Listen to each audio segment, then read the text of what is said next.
Hello sir, I'm Kondapalli Satyanarayana. నాది YouTube channel sir. Sir, ప్రతి ఒక్కరూ తెలుగు సంవత్సరాది అంటే ఉగాది శుభాకాంక్షలు సార్. 2025 సంవత్సరం మార్చి నెల 30వ తారీఖు సార్. ఈరోజు ఆదివారం సార్. యూట్యూబ్ ఛానల్ ఎవరైనా పెట్టుకోవచ్చు, నీవు నేననే తేడా లేదు. ఎటువంటి వయసు వారైనా యూట్యూబ్ ఛానల్ పెట్టుకోవచ్చు. యూట్యూబ్ ఛానల్లో నేర్చుకోవాల్సినవి ఏంటంటే, మనం ముందుగా మీ పేరు, మీ డేట్ ఆఫ్ బర్త్ ఇలా గూగుల్లో యాడ్ చేసుకోవాలి. మీ అకౌంట్ కూడా యాడ్ చేసుకోవచ్చు, మీ బ్యాంక్ అకౌంట్ అనమాట. అదే మీకేమవుతుంది, ఈమెయిల్ అవుతుంది అనమాట. మీ ఫోన్ నెంబర్ అయి ఉంటే ఈమెయిల్ అవుతుంది. పొరపాటున మీ ఫోన్ పైన మీరు చేసినటువంటి వీడియోలు, యూట్యూబ్ ఛానల్లో క్రియేట్ చేసుకున్నటువంటి వీడియోలు అన్నీ కూడా దాంట్లో ఉంటాయి. అదే నెంబరు సిమ్ తెచ్చుకొని మళ్ళీ యూట్యూబ్ పెట్టుకుంటే వచ్చేస్తా ఆటోమేటిక్గా ఆ సిమ్ ద్వారా. అదే నెంబరు పొరపాటున పోతే ఫోను. అందుకని ఈమెయిల్ నెంబర్ ఉండాలి. అదే నెంబర్తో మళ్ళీ ఫోన్ కొనుక్కొని మళ్ళీ ఫోన్లో వేసుకోవచ్చు. అదే నెంబర్ గల సిమ్ అది సార్. అందుకని ఈమెయిల్ నెంబర్ అడుగుతారనమాట సార్. ఈరోజు ప్రతి ఒక్కరికి, నా వీడియోలు చూసేవారికి, చూడడం వారికి ప్రతి ఒక్కరికి 2025 సంవత్సరము మరియు తెలుగు సంవత్సరాది అంటే ఉగాది శుభాకాంక్షలు ప్రతి ఒక్కరికి. మీరందరూ ప్రతి ఒక్కరూ ఆయురారోగ్య ఐశ్వర్యాలు చల్లగా ఉండాలని నేను మనస్ఫూర్తిగా ప్రార్థిస్తున్నాను సార్. కొంతమంది ఏవేవో మాటలు చెబుతారు. నేనంతా అబ్బా నువ్వంటే నాకు ఎంత ప్రేమరా, అది కాదు సార్. మనసులో ఉండాలి, చెప్పుకోవటం కాదు. మనసులో కళ్ళల్లోనే కనపడతా ఉంటుంది. వాడు మన మీద ఉందా, ప్రేమ ఉందా లేదనేది కళ్ళల్లోనే తెలిసిపోద్ది. కళ్ళను బట్టి కూడా మనం ఇచ్చేయచ్చు.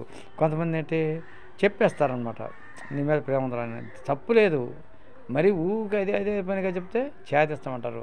అది ప్రేమ అంటారు. అది ప్రేమ ఎక్కువ ఉండా ఇబ్బంది, లిమిట్గా ఉంటే ఏ బాధ లేదు. ప్రతిదానికి లిమిట్ ఉంటుందన్నమాట.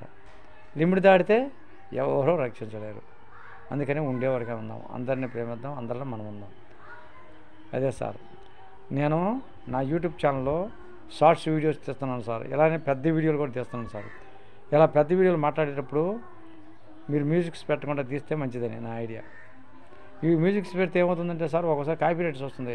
ఇలా 5 నిమిషాలు 10 నిమిషాలు మనం మాట్లాడమనుకోండి సార్, ఏమవుతుంది, అది ఎప్పుడంటే కాపీరైట్ పడిపోయింది అనుకో, చచ్చిందాక మాట్లాడిందంతా వృధా అయింది. ఆ బాధ లేకుండా మనంతా మనం చక్కగా ఇట్లా మాట్లాడుకుంటూ పోతే, కొన్ని యాప్లు ఉంటాయి అంటారు మ్యూజిక్స్, అవి కాదు షార్ట్స్ వ్యూస్లో మనకి మ్యూజిక్స్ వస్తుంది. దాని ఎదురుగా వెళ్ళి టైం పెట్టుకొని డ్యాన్స్ చేసుకోవచ్చు. ఎలా చేయొచ్చు అది సార్. మనం ఇంకా గుళ్ళకి, అలానే చర్చిలకి, అలానే దేవతల దగ్గరికి, దేవుడి దగ్గరికి, విహారయాత్రలకు వెళ్ళినప్పుడు మనం ఎదర మన ముఖం చూపించుకుంటూ మనం మాట్లాడుతూ ఏం చేయాలి, దాని గురించి మాట్లాడుతూ ఉండాలి. అప్పుడు మన కాపీరైట్స్ పడవు. మనం మాట్లాడాలి. అక్కడ గుళ్ళు గోపురాలు చూపించుకుంటూ మనం మాట్లాడితే, ఫేస్ చూపిస్తే మనకే ఎటువంటి ఇబ్బంది లేదు. అట్లా కాసేపు మాట్లాడిన తర్వాత చూపించుకుంటా మాట్లాడవచ్చు. వీడియో బదులు ఆడియో కూడా మనది ఉండాలి. వీడియో ఉండాలి, ఆడియో ఉంటేనే మన టాకింగ్ అనేది ఉండాలి సార్. అది సార్ నేను చెప్పేది. ట్రోలింగ్ వీడియోస్ కూడా చేయకూడదు సార్. ట్రోలింగ్ వీడియోస్ అంటే ఏంటంటే, ఒక మనిషిని గురించి కానీ, ఒక దేవుని గురించి కానీ, ఒక మతాన్ని గురించి కానీ, ఒక కులాన్ని గురించి కానీ ఇలా వ్యతిరేకిస్తూ మాట్లాడకూడదు. ట్రోలింగ్ వీడియోస్ కొన్ని బాగా ఇంప్రూవ్ అయ్యి మానిటైజేషన్ కూడా అయినాయి, డబ్బులు వచ్చి మళ్ళీ పతనమైనవి కూడా ఉన్నాయి సార్. అలా ఎందుకు చేసుకోవాలి మనం? ట్రోలింగ్ వీడియోస్ చేయకుంటే బెటర్ కదా. ట్రోలింగ్ వీడియోస్ అలానే మనం తీసినటువంటి యూజ్ సౌండ్స్లో చిన్న షార్ట్స్ ఉంటాయి. 30 సెకండ్లు, 40 సెకండ్లు, 60 సెకండ్లు, 9 సెకండ్లు, 15 సెకండ్లు, 20 సెకండ్లు ఇలా. ఈ షార్ట్స్ వీడియోస్కి మనం తొందరగా పబ్లిక్ కావాలంటే వైటీ స్టూడియోకి మనం మార్చుకోవాలి. మన యూట్యూబ్ ఛానల్ క్రియేట్ చేసుకున్న తర్వాత వైటీ స్టూడియోలో మార్చుకుంటే మన సబ్స్క్రైబ్ తెలుస్తుంది, వాచ్ టైం తెలుస్తుంది, ఇదంతా తెలుస్తుంది. దీనికి ఎంత వచ్చింది వ్యూస్. మన వీడియోలు మనమే ఎక్కువసేపు చూడకూడదు సార్. కనీసం మనం చేసిన తర్వాత మన వీడియోని ఏం చేయాలి, సుమారుగా 2-3 గంటలు చూడకుంటే మంచిది. ఆ తర్వాత వరుసగా చూడాలి. అంతేగాని పదే ఒకే దాన్ని చూడకూడదు. దానివల్ల ఏమవుతుంది, వ్యూస్ తగ్గుతుంది. అది గుర్తుంచుకోండి సార్. మన వీడియోలు మనం ఎంత చూడకుంటుంటే అంత బెటరు. ఎక్కువ చెప్పు చూడకూడదు, అలా చూసుకుంటే వెళ్ళిపోవాలన్నమాట టకటక. అంతేగాని వీడియో చూసేయనుకో, వీడియో ఆర్డర్ బాబు యూట్యూబ్ గుర్తిస్తుంది. మన వీడియోలు మనం చేస్తుంటే వ్యూస్ రావు, సబ్స్క్రైబ్ పెరగరు, రికమెండెడ్ కూడా చేయదు యూట్యూబ్ ఛానల్. అది సార్. అందుకనే ప్రతి ఒక్కరికి 2025 సంవత్సరము ఉగాది శుభాకాంక్షలు సార్. ప్రతి ఒక్కరికి, నా వీడియో చూసేవారు చూడని వారికి నేను అదే కోరుకునేది.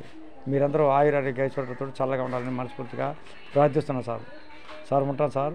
మొట్టమొదటిగా నా ఛానల్లో సబ్స్క్రైబ్ చేయండి సార్. నా వీడియో చూసినారు మొట్టమొదటిగా ఏం చేస్తారు, నా ఛానల్లో సబ్స్క్రైబ్ చేయండి. ఒకసారి సబ్స్క్రైబ్ చేస్తే చాలు సార్. ఆ తర్వాత లైక్, షేర్, కామెంట్ పెట్టండి. నా పెద్ద వీడియోలకి చిన్న వీడియోలు కూడా అదే నేను కోరుకున్నాను సార్. ఉంటాను sir. Thank you sir. Thank you very much.